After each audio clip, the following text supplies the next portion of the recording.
All right, everybody, welcome back to the channel. My name is Rashad Milligan. If you're new to the channel, this is the Road to 2K Subs, and we got one of your favorites back in the building, man.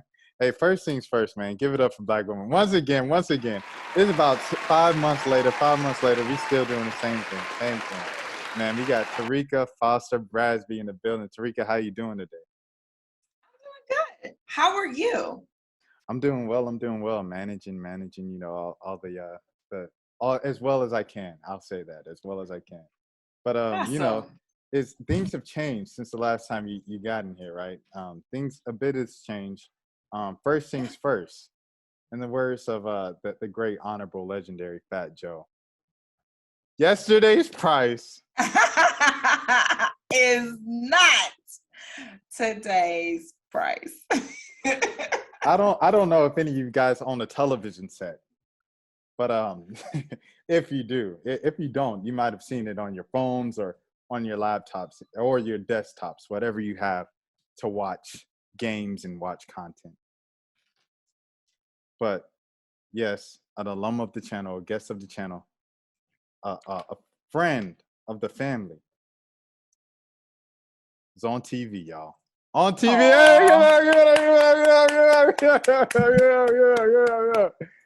Terrika, you heard the congratulations, the shouts out all week. I wanted to wait until you were personally on the channel, recording and everything to say something. I could have emailed, blah, blah, blah.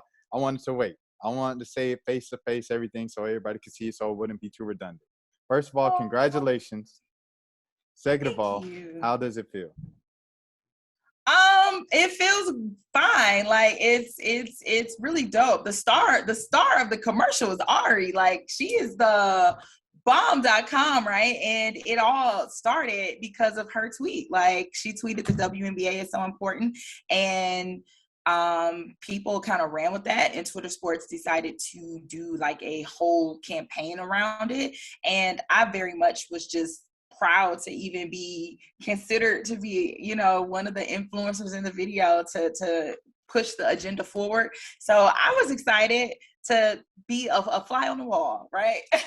So I'm happy about it. I'm happy the reception. The last time I checked, we were at like 20-something million views on Twitter. It aired during the WNBA Finals, and so I know it's probably going to air again tomorrow.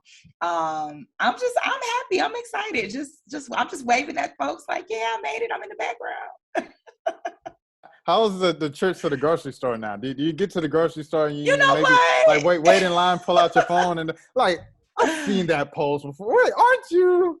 Like how is that? Funny. That is so funny. You know what? I wish I could say that there was some grand change in life afterwards, but I still gotta wait and pay like everybody else. Oh man, not the way. Like at that point, it's like it's worthless. You can keep the spot, keep the trip, and everything. That's funny. But shout out to everybody who's in the commercial and Pepper as well. I never shout out Pepper on here, but yes, Pepper getting it done and everything like that. How old is she? Like what probably like gosh, like God, I want to say Pepper's 10, 11. 10, 11? She's not even a teenager? I think she's like 11. Yeah, I don't think she's a teenager yet. She's been doing this for a couple of years. Like, it's not like this is her first year being on Zooms. And yes, she's been doing this for we are in good hands when it comes to the future of media of this league. If Pepper is any indication, yeah, she's been doing this since she was like 7. So yeah. That's crazy. But I could barely spell, and this chick is out here doing whole interviews. Like my biggest accomplishment at age 7 was to be able to spell, like you said, Mississippi. Like that was my biggest accomplishment at 7. What? Exactly. She out here with whole interviews on commercials. With legends. Cheryl Swoops on the commercial set. God, love it. That's different. Love it. That's different. I love it. But all right, Terrika, let's get into it. First things first, game 1. We're not going to waste too much of the time today. Let's get to it. Game one. That's Ari. Excuse me. Ari. I always want to say Ari. I know. It's always confusing between them, right? But no, it's Ari. But Ari, here we go. Game 1 box score. As you guys can see, KFC, Kalia Cooper, 21-10. I guess just first things first, what are your takeaways from game 1? That nobody can stop Kalia Cooper. Nobody. It's no It's no point. Like, she has played phenomenal, has certainly been an X factor for this team, and so like nobody's been able to stop her. Courtney Vandersloot, one of the best guards, just period. She had 0 turnovers. Like, who does that? She takes care of the ball so well, and she did a phenomenal job of doing that in game 1. They were really able to take Phoenix out of their element, and I get it. You know, Phoenix has been playing since the beginning of the postseason. They were a team that had to play the first and second round elimination game. They played a tough 5-game series against Las Vegas, and they were coming off 1 day of rest. And so, you know, it's quite naturally that we want to say that they were tired and they were fatigued. But if you watch the game and you listen to DT, Diana Taurasi was like, nah, and her exact words, we're not fatigued, we're just getting our ass kicked. And I mean, that's pretty much, you know, what we saw. Like, there were moments where, you know, she did a pretty good job of trying to stay in front of him, BG. I think she had like 20 points, but, you know, the score does, yeah, she had like 20 points, but it was just, the score really wasn't indicative of what the game really looks like. You know what I mean? Like, they looked like they were a bit behind. And I think from the very beginning, the pace of the game was just a little too much for Phoenix, and it showed. This has been a discussion of side note. You mentioned DT, and this is a side note conversation that I've been having with a few of my friends and stuff over the past week, especially with the entire GOAT Ball presentation in the 25. After the game, you brought up Sloot really quick. Diamond DeShields, you know, she tweeted out that Sloot should have been top 20, top 25, excuse me. She should have been W25. I guess, what is your reaction to that? Just first question.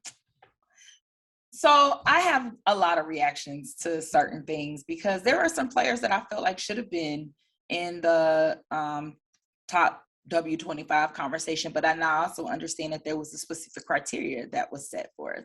And there are a lot of players who have made an impact on the game in various different ways, but unfortunately did not meet the criteria. There was a 7-set criteria that the WNBA had put forth. And so maybe there were players who did not meet, you know, you had to meet 4 of the 7 predetermined requirements in order to be considered for the W25. And then from that list of 70, the media voted on who was going to make it. And then of that, the fans voted on who was going to make it. So, you know, there could be various reasons in terms of maybe the criteria. Maybe there was 1 or 2 that she was missing in which she was not, you know, selected to be that. But that doesn't necessarily indicate impact. I make this argument about Tweety Nolan. I feel like Deanna Nolan, who actually does meet the requirements that the WNBA set forth, and was on the 20th team. She was on the 20th, and was on the 20th team. Exactly. You know, so there's that. So there was most certainly people who should have made the list, or who very much had the qualifications to make the list. But then there were those who did not have the criteria, but still, based on their impact, should have made the list. Any top 25 team that doesn't have Dawn Staley on it, you got to raise your eyebrow to that. Like, why? How is she not a top 25 player in the league? And so, so I'm not going to fault Diamond DeShield for how she feels, and I'm not going to tell her that she's incorrect in how she feels, because the argument is valid. The argument is very valid. The only thing we can say is just that based on the criteria that was set for the WNBA, there are some players who we know made an extreme impact on this league who just unfortunately were unable to be included. But I don't think that diminishes the impact. And Sloot is most definitely an impactful player in the WNBA. Right. And I believe you said on Spaces, and just, you know, kind of seeing you tweet and stuff, it was like Coop is your number 1, right? Your GOAT? Absolutely. Okay, absolutely. so Cynthia Coop's your Cooper GOAT to me. So I guess, you know, between because the debate that, you know, my UConn fan friends that have been having was DT and Maya. You know, Maya, obviously, I think she's the greatest high school player I've ever seen in person. Like I said, like, I'm from Atlanta, so I saw her in high school, and boys or girls, she's the greatest I've ever seen in person. And just the talent and the move she made, you know, against the Dream in the finals, the Dr. J and everything like that. She's different. But with Maya, the sample size is so small. And then with DT, it's like, yeah, DT, I think the thing that really stands out with her is her longevity, the fact that she's still doing it. Yes, she's complaining all the time. And yes, you know, the defense is a breezeway, but I guess between those two, you know, when you're talking about the rest of the top 5, the rest of your top 10, who would you give the edge to there? Between Maya and DC, totally unfair. Um, Gosh, that is such an unfair question. I guess My I would. bad. What makes this such a difficult conversation for me is that I am not 100% sure that I can solely and unbiasedly look at this with just W performance, right? Like I'm looking at George totality in basketball, right? And then with that, I have to think about overseas commitments. I have to think about Olympic commitments. Like, and I know we're not supposed to, but it's very hard for me not to because part of those things play a role in how you and how you for how you're perceived as a basketball player. It's like, so I get it. This is the W top 25, or this is the best, W GOAT. So I get that, right?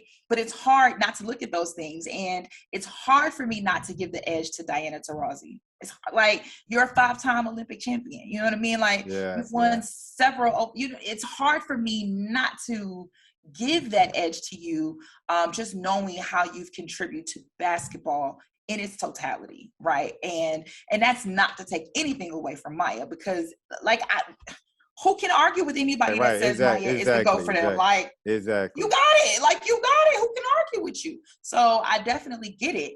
But that's one of the reasons why for me it was Cynthia Cooper. It was because, listen, you played how many years in college? You won 2 back-to-back championships. You went overseas. You were the best of the best in your commitments in Italy and other places that you played. And then you came back to the W at 34 years old. So you was like most people at 34. I'm 37. Ain't no way you finna put me on nobody's basketball court to do nothing at 37. This one at 37 had already had 3 titles. Had already had 3 MVPs. Like, what? Like, crazy. That's ridiculous. That's ridiculous. To be able to do that and lead a team when you have a Cheryl Swoops and a Tina Thompson on your team who are GOATs within their own right, that's nuts. Nuts to me. Like, it's not, and her arrogance, or some people call it arrogance, confidence. For me, you ask her right now, ask Coop right now who the best player is in the league. Guess who she say?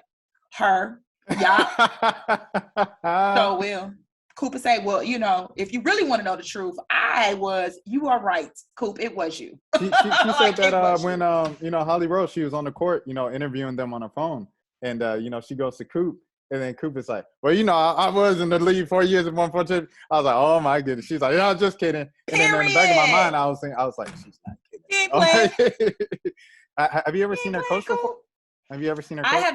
I have not seen her coach up close and personal, but have I seen her coach? Absolutely. Like, watching the games. And listen, I am a fan. I am a 100% a fan of Cynthia Cooper. I fangirl when I see Cynthia Cooper. I saw her on Sunday at game 1. You're at the game. I'm in Phoenix right now. Game 2 is Wednesday. And listen, I fangirled. I was like, oh my God. Let me get a picture, please.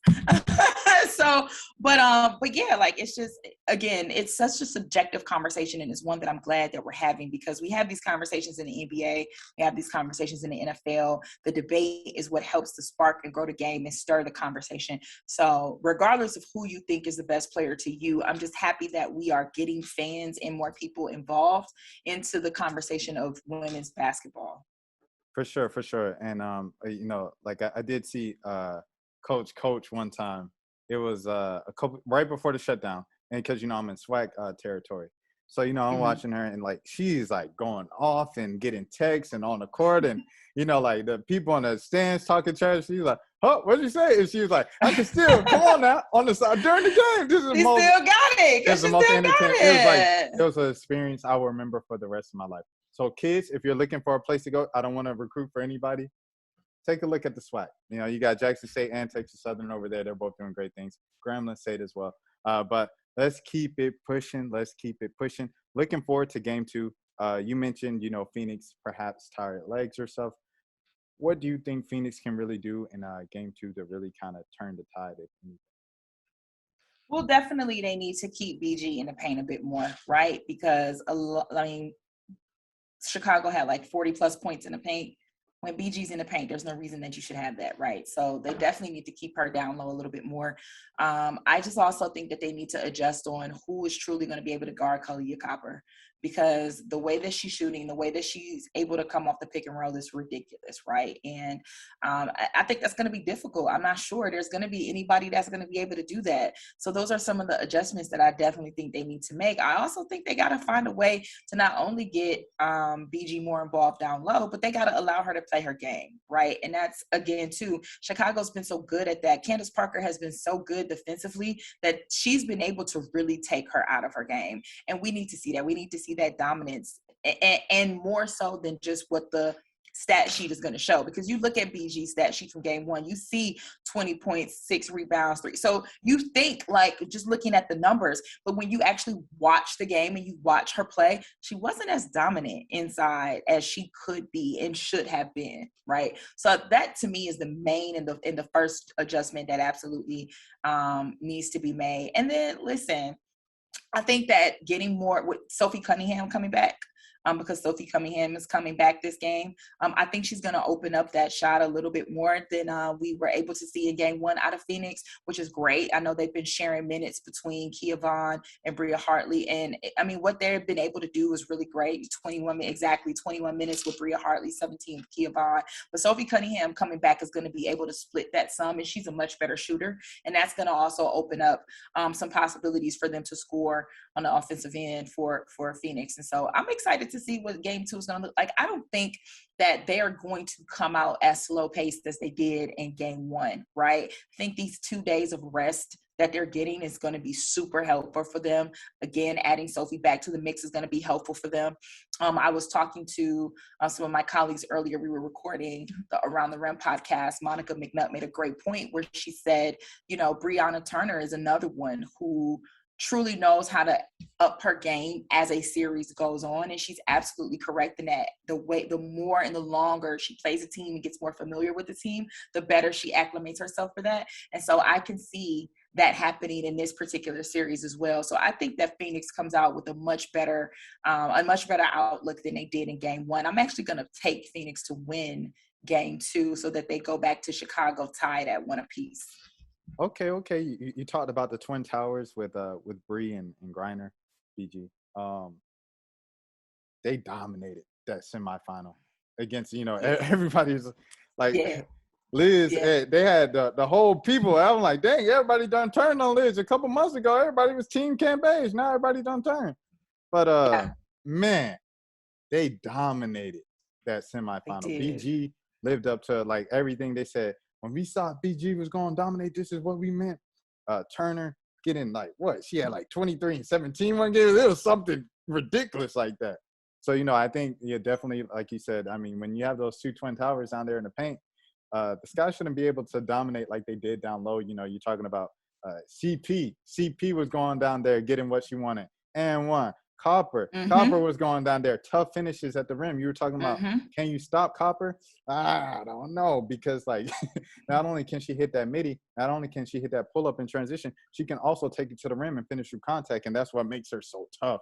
Oh my gosh, I was just thinking about it. But yeah, Phoenix definitely with Cunningham coming back, especially with no Kia Nurse for the rest of the season. And you know that's so sad for Kia Nurse, but you know they need that shooter, extra shooter coming in. So to have Sophie Cunningham, that's going to be big for them. I don't know if they're going to split before they head back to Chicago. I know, you know, some people were talking about how Chicago was one of those weird teams this year where they do lose a lot at home. So maybe that's Phoenix's chance to get back in the series. Game two, yeah. If I had to pick right now, I'm going to go with Chicago game two. I'm going Chicago 2 up, back to the O. But that's what I have for game two over there. And I got a 2-0 lead, and then I think they're going to fold at home and then bring it back to game 5. Wow, wow, wow. Well, you know what? It wouldn't surprise me because, I thought about this in the series, in the semifinal series, that, Chicago didn't play well at home this season, right? They were 5-9 at home this season. And I thought that was going to play a huge role in the postseason when it came to, having the advantage of having to go back to play in Chicago, that it might go in Connecticut's favor during their series. But that is not how it worked.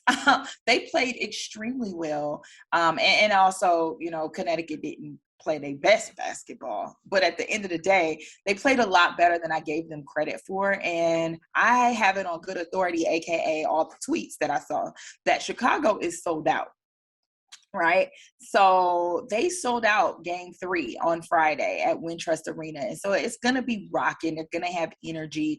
If Phoenix does not take game 2, I'm afraid they will get swept.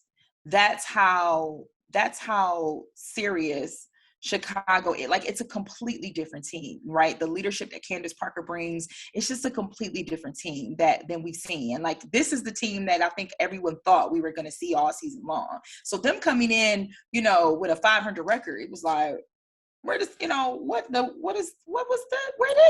Sky team been at all season, right? Yeah, I mean, but we knew though. We knew from the talent going into the season, CP was banged up all regular season. You know what I'm saying? Getting her old bones together. All due respect to CP, but she had to get into it. So I mean, we knew on paper that they were better than the 500 record. But continue. But again, I just my concern is if Phoenix does not get game 2, I don't know that they win a game 3. So they better do what they got to do on game 2, because game 3 might be very hostile territory. So you're saying game 2 is a must win for Phoenix? I think game 2 is a must win for Phoenix for sure. And it was, I was smiling so much when you mentioned the semifinal because that reminded me. Oh yeah, Terrika's a Connecticut Sun fan. But it also look, but look, Terrika, I'm gonna do you like this. I'm gonna do you like this. I'm gonna do you right now. So we did the thing before the season preview, and I said Atlanta was gonna go to the semifinal.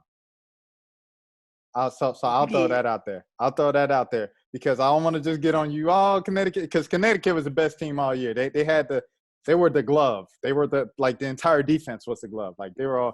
Who's going to be the defensive player of the year? Is it going to be Jonquel Jones, Bree Jones, Brianne January, or it's like the entire starting 5? I was like, this is ridiculous. So it was very difficult to I needed a time of bereavement. I needed a period to get my life together after watching after my family and I needed some moments of privacy. Okay. But after we got our life together, I was just disappointed. I was very disappointed because I knew that the talent that this team had was it was better than I had ever seen Connecticut. And this was a prime year for them to just go march their way up to the finals. But they struggled in the worst moments. They struggled in transition terribly. Majority of the points that they allowed were transition points. And a majority of the points that they missed were transition points. Case in point, the wide open 3 that Breon passed up in game 1 of a double overtime game with like seconds left that would have won them the game. And game 4, game 3, the wide open layup that, it would have just been a simple layup. But it's all talking about Breon giving this wide open layup that she ended up missing, trying to do like some reverse that ended up basically helping Chicago get the lead. Like Connecticut would have taken the lead had she been able to make the layup, and it was 9 seconds left. So, chances are you try to get a stop on the inbound or, whatever at the very least, but didn't work out in their favor. So there are definitely some holes. But and then there's also the rumors, the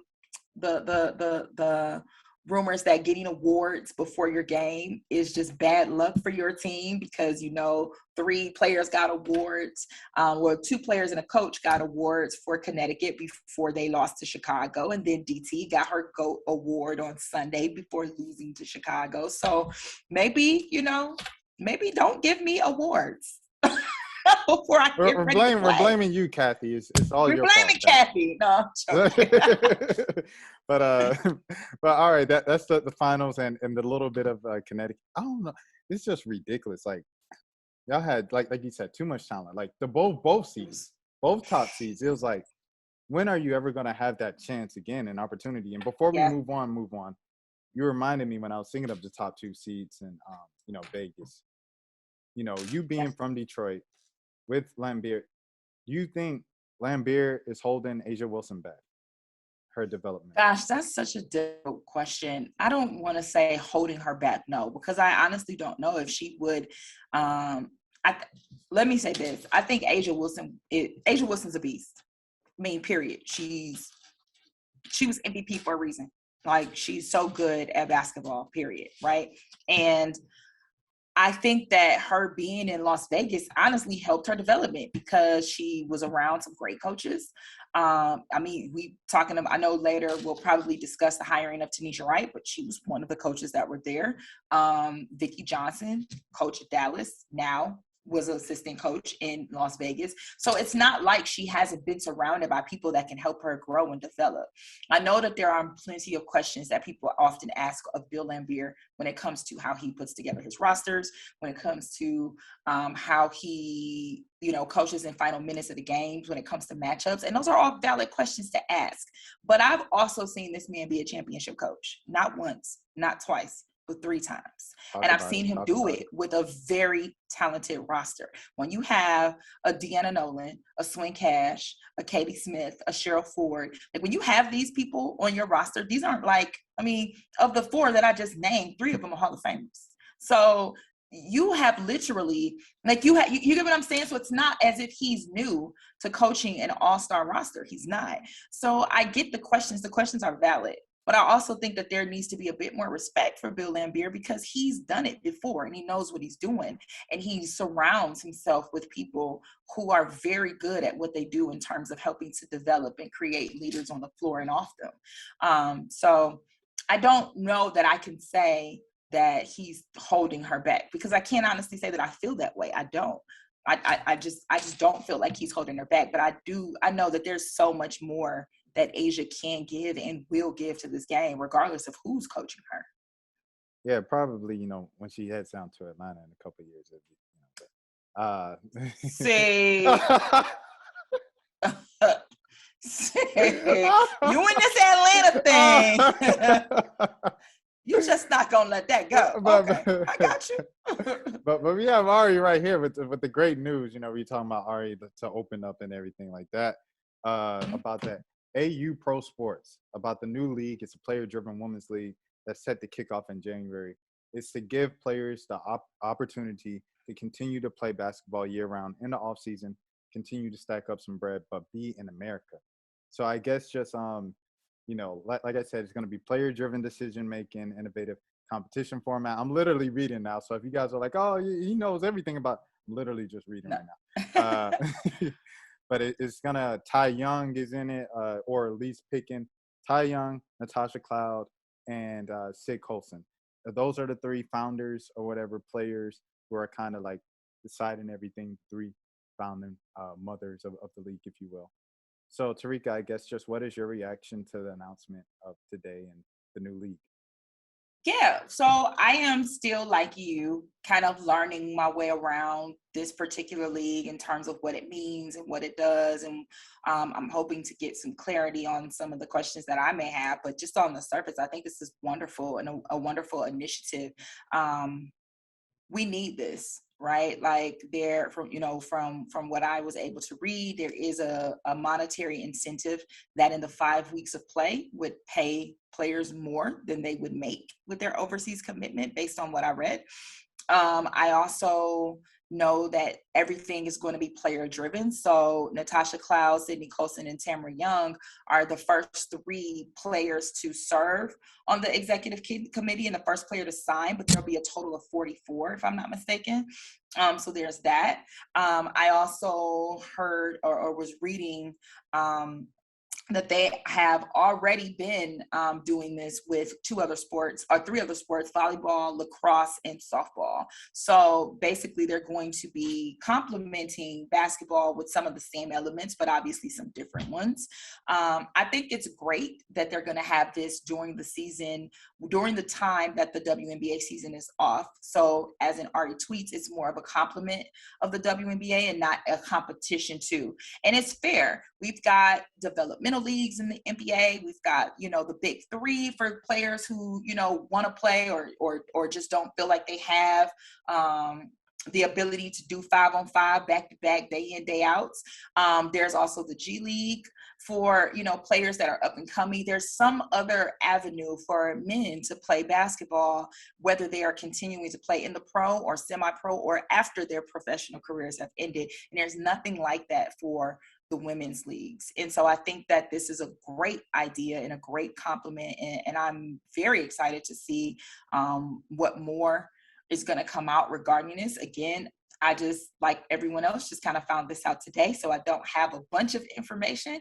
But from what I've read, I'm excited about it. And I know that if T Cloud and Sydney Colson are a part of it, it's definitely legit. For sure. But I mean, I appreciate what you did share, because I learned something from it with the entire lineage of, being in with the lacrosse league and stuff. I was like, oh, I didn't know that. I learned something new every day. But yeah, I think they had to do something. Like, had to. It like this fills in the holes of a couple of problems. When you look at the class of 2020, and first round picks don't even know if they're gonna make the team. Like, you celebrate half early because yes, I got drafted, but my dream still hasn't been fulfilled because I don't know if I'm gonna make this rosters. It was so much going on. You look at the Shyla Hill situation and what happened when she's 19, and you look at just looking at some of the other players who throughout the years, if they get hurt overseas or something like that, they don't know the next time they're going to get on a roster in the W. You look at the situation with Crystal Bradford, few years out the league, the thing that happened recently on social media, and now she doesn't have the dream anymore. She's looking for, okay, who's going to pick me up? So this just solves a lot of problems, a lot of issues, a lot of holes. So it does.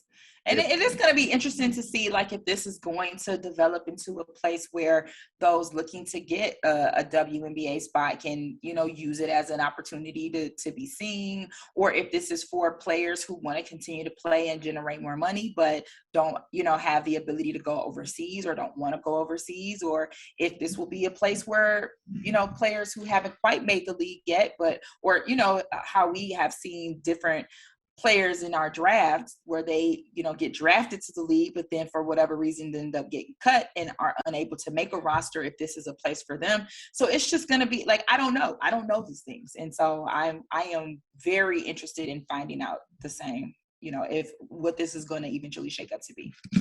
This could be something, a game changer for the W. That and expansion. Expansion's coming. So they say. So we'll see what happens with that. We'll see. But yeah, last thing, the Atlanta Dream, Christina Williams. Speaking of the Dream. Exactly. It always comes back to Atlanta for some reason, but I don't know. But sources were talking about that Kennedy Carter had an exit meeting with the Atlanta Dream and the franchise, talking about coming. It's kind of unclear if it's gonna happen, but it's looking kind of leaning on the likely side. I guess just first things first, what is your reaction to Kennedy Carter returning to not only the Atlanta Dream, but basketball in general? Well, she absolutely needs to return to basketball. I mean, Kennedy Carter is absolutely a star in the making. She is one of the better point guards, and I was devastated, quite honestly, last year in the bubble season when she got injured, right? Remember that? And she had to fight her way back. And then this year we got excited to see her, and then something happened. And she just wasn't on the team no more. We was like, well, what happened? Something happened. And it's don't give me. See, I've already gone on a billion rants on this, and I don't want to get cranked up. Today is a positive day for the Atlanta. I won't get you cranked up because you're right. It is a positive. Today is a positive day for the Atlanta day. Absolutely. Hired a black woman for a coach who's been coaching for 4 years now, dating back to her years in the W still. She was coaching at And Charlotte. Tanisha was a great player in the W2. So first off, even before I finish this, quick side note, I'm so very happy to see former W players get opportunities to coach in the W. Vicki Johnson, Noelle Quinn, now Tanisha Wright. We need more of that. Like, we need more opportunities for former players to give back to the game if they want to, because there are some players who don't want to coach, and that's respected. But if they want to, we definitely need to make a place and make a space for former players to give back to the W in the coaching realms if they want to. It's needed. Like, who better to know the game than someone who's literally done it in the space that you're trying to do it in? You know, it makes so much sense. But in terms of this news, I know, Kennedy kind of came back to Twitter about a week ago, and a couple of the tweets she's fired off, we was like, oh, welcome back, Kennedy. Okay. And so it made us question whether or not she was going to return to Atlanta, because one of her tweets was referencing being in a place where she felt respected and being in a place where she felt valued and all this kind of stuff. And so, and then Tip Hayes subtweeted that and mocked it, exactly. So that, kind of let us know where some confusion may have lied in there. I'll just leave it like that, some confusion. But with all of that being said, though, I will say this: Christina Williams is one of the most respected journalists. Let it be known. Let it be known. Game. Okay, like it makes me sick to my stomach how many people continue to try to question her credentials or question her credibility when everything that she reports is 100% or has been proven to be 100% factual. And let's be honest, ain't nobody perfect, right? So even if she did, I don't see y'all going in on Woj or going in on Adam Schefter or going in on anybody else. Shams, like, I don't see y'all going in on them when they tweet something. They do it to Chris Haynes, though. Why is that? They do it. See what I'm saying? You see what I'm saying? Chris Haynes, and I used to work with Chris too. He's a great guy. So I say all that to say, if Christina is reporting that there is a meeting that took place and that it is possible that Kennedy may return to the franchise, we need to take her at her word and wait for more information. I hope that Kennedy does come back to Atlanta, especially now that we know that Courtney Williams won't be able to come back. Not that there is an issue between Kennedy and Courtney. That's not what I mean. But what I mean is, from a game perspective, that opens the door for Kennedy and Arie McDonald to play together, which is a spot that a lot of us were wanting and waiting to see. And as we can see, as the season kind of, moved down the spiral a little bit, that Arie was absolutely, I mean, if she had been able to get minutes and had been able to play earlier, Michaela might have had a little bit of competition for that Rookie of the Year conversation, right? So I'm excited to see the possibility of a Kennedy and an Arie backcourt. And I think that's fair, right? So, Shakira Austin in the middle. Shakira Austin in the middle. Coach you get what I'm saying? Coach Joe. Here we go, right? So yeah, like I wish the best for Kennedy, and I hope whatever this meeting was, that it actually goes, in the favor of her returning to Atlanta, because I think she can thrive there, especially playing under now new head coach Tanisha Wright. And transitioning to Tanisha, I guess you already kind of hinted towards it. You were talking about former players and giving them opportunities. On the men's side, Allen Iverson recently came out and was like, yo, Philly, like, I'm on a job. Like, I'm Allen Iverson, bro. Like, I got my poster. Y'all send me the free tickets and put me on the billboard. But, yeah. Ivo. Yeah. Ivo. Let's have a heart-to-heart, Iverson. Bruh, you not about to be nobody's coach, bro. You don't think? I feel like he should at least. I mean, he's Iverson. And it has nothing to do with his game. You know what? I'm gonna take it back. I'm not gonna do that. I'm not gonna stereotype Allen Iverson. He just doesn't seem like, to me, the kind of person who but I don't know this man. So I want to help. I could be wrong. He said he wanted to be like a personnel assistant, or he said something. He was like, it's not for the money. I bleed Sixer blood.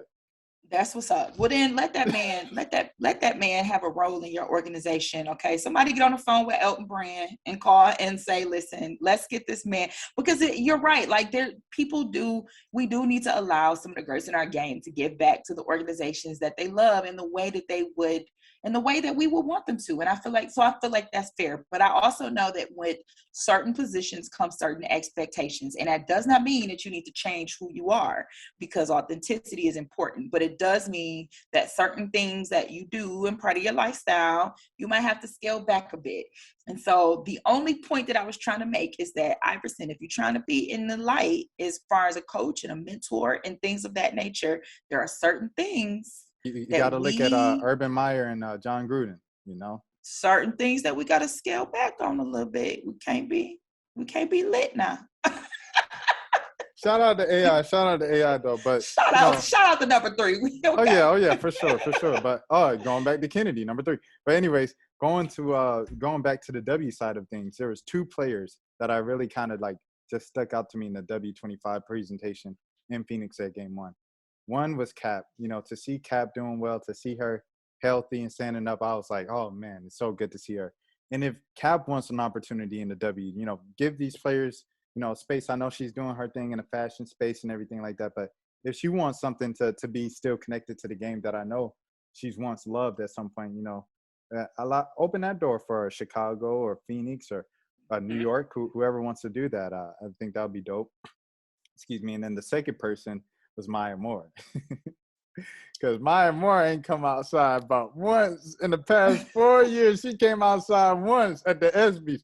She don't mess with nobody. She don't come outside. I'm like, dang, she's really like 100% sold on her journey. So we know who do not have COVID because she do not be outside. Okay, Maya is not outside at all. But no. Any, I guess, reaction to Cap or anything being there? No, I was excited. Very excited to see Cappy. As a matter of fact, the picture that Cappy shared on her Instagram, I took that picture. Shout out to the photo cred. So thank you, Cappy, for using that picture because I thought that was a darling picture of you, girl.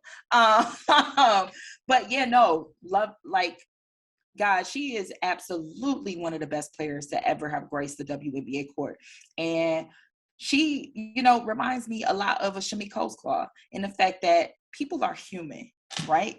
And they have human traits and they have human abilities. And oftentimes we put athletes on a pedestal that, not that they don't deserve to be on, but just that sometimes we forget that while we put them on those pedestals, they are still vulnerable and they are still human. And Cappy just kind of reminded us of that, right? That, listen, she's still human. And so just to see her there was great. To see her in her element, she looked happy to be there. She looked honored to be there. So I have nothing but love for her. And I would love to see her. I hope she goes to Chicago to games 3 or 4. I'm calling 3 and 4 because we gonna hope that the series goes that long. But I hope that I would love to see her in Chicago representing. And again, any of these players that really want a spot. I mean, we're starting to see a lot of former players take their reins in the college game. But any player that, in my opinion, that wants to come back to the game, and we got to be, you know, this ain't no shot at Cappy. This is just in general that, you know, some players, we see this in the NBA, some players are great at being analysts, giving back to the game in that way. Some players are great at being coaches, giving back to the game in that way. Some are just great at being fans. Just let them be fans. Like, they don't need to do anything other than just be fans, right? Have you ever heard Michael Jordan like talk about like basketball? I give Mike MJ a hard time because like his takes be all over the place, and then the way he runs the Hornets is just. But yeah, exactly. You see my boy Magic Johnson.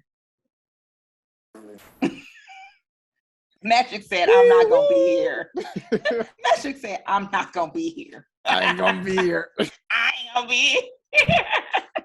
So, Magic knows his role. His role is in ownership, behind the scenes. Smiling for the camera. Smile for the camera. That's what he do. Go Lakers. That's all you gotta do, Magic. That's what he do. And so I say all that to say that we need way more participation and respect shown to our greats of the WNBA. And however they choose to give back to the game, be it in coaching, being in front office positions, being in ownership, like Renee Montgomery, shout out to her, whether it is, you know, in being an analyst, whatever way they decide to give back to the game, we need to allow them that space to do so.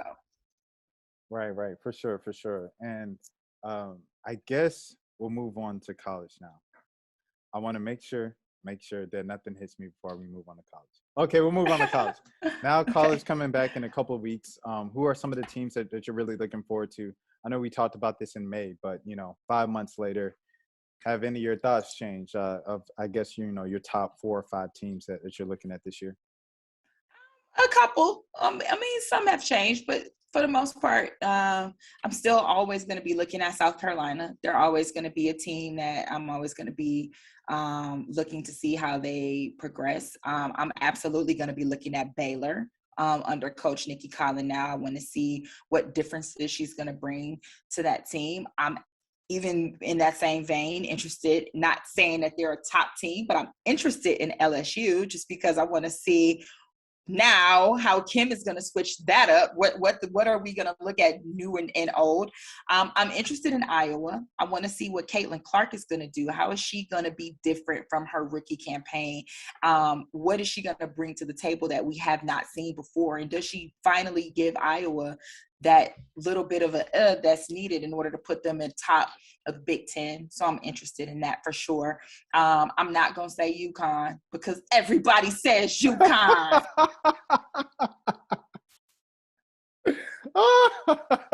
Okay. Who's five? Who's five then? Who's five? Okay. Although I will say that AZ Fudd is there now, and UConn about to be a problem with Yeah. Paige and AZ. Yeah. And they're saying that other kid, that Caroline kid, they're saying she's nice too. And she was the one that About to be a problem. people weren't really even talking about. Everybody's talking about AZ and Paige, but that Caroline Ducharme kid, I think they said she's gonna be something too. I'm not that. Listen, I'm not gonna say UConn because everybody says UConn. But I am gonna stay in the SEC, and I'm gonna tell you there's a tie between two teams that I think are one has already been kind of put on the map that I think is really good, but another one, people have been slipping on them a little bit, and I think this might be a breakout year for them. Georgia, because I think Georgia absolutely is already a top team in the SEC, and Joni Taylor really put them in a position to be severely successful, and I see that continuing this year. But I'm very interested in Ole Miss. Yeah, People shout out ain't Coach really Yo. pay.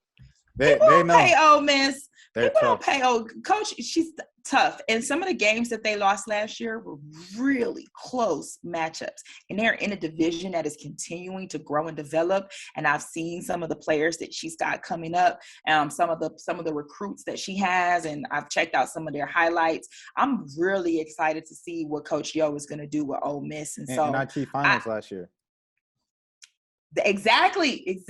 And that's a huge step, right? That's a huge, like usually when you can make the NIT, who is the team is escaping me? They went to they were in the Final Four last year, Arizona with Adia Barnes. And I purposely, so if you didn't notice, I purposely left out like the Arizonas, the Stanfords, the UConn, because everybody knows like they are going to be the teams to compete with and to fight in the conversation. So it was no shade to me not saying y'all. I was just trying to throw out some teams that people don't necessarily hear outside of the teams that they hear all the time. Terrika, we know that's why the channel loves you so much.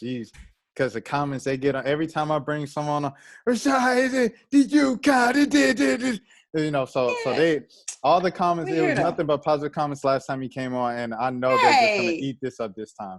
But awesome. But with South Carolina, I guess front court depth is so huge for them, to have Cardoso coming off the bench now.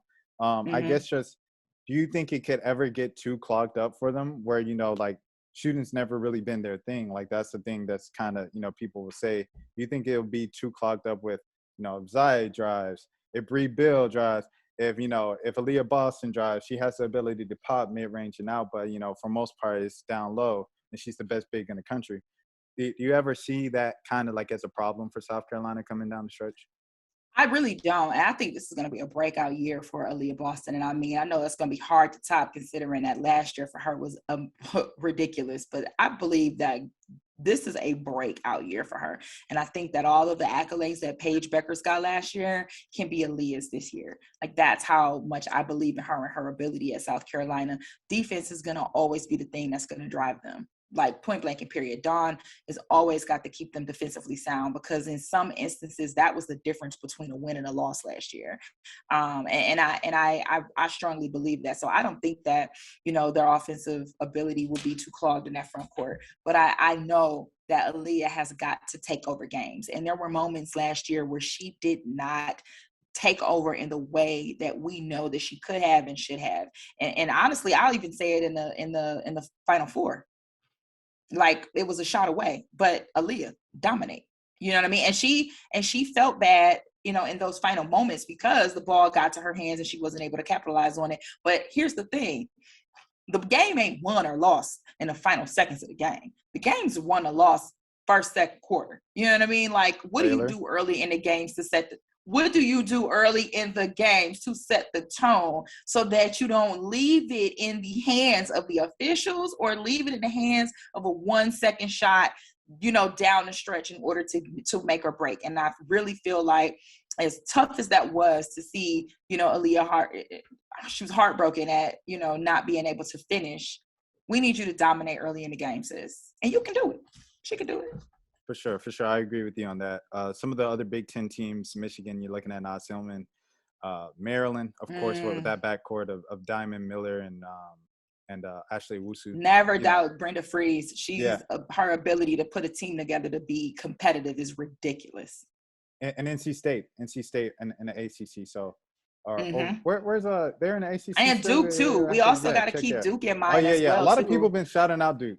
I'm like, I need a couple of years of Coach Lawson. Well, I just think we don't really get to see. We didn't really get to see Duke because, remember, they cut their season short last year because of COVID. So I think it's fair to kind of throw Duke in there just because they've had a lot of time to prep, and Kara Lawson is not, the kind of person that's going to have her team out there half blanking it, the word that goes there. So, so yeah, like, I mean, I'm curious is actually the word that I would use to see what that time off did and how that is going to help develop her team.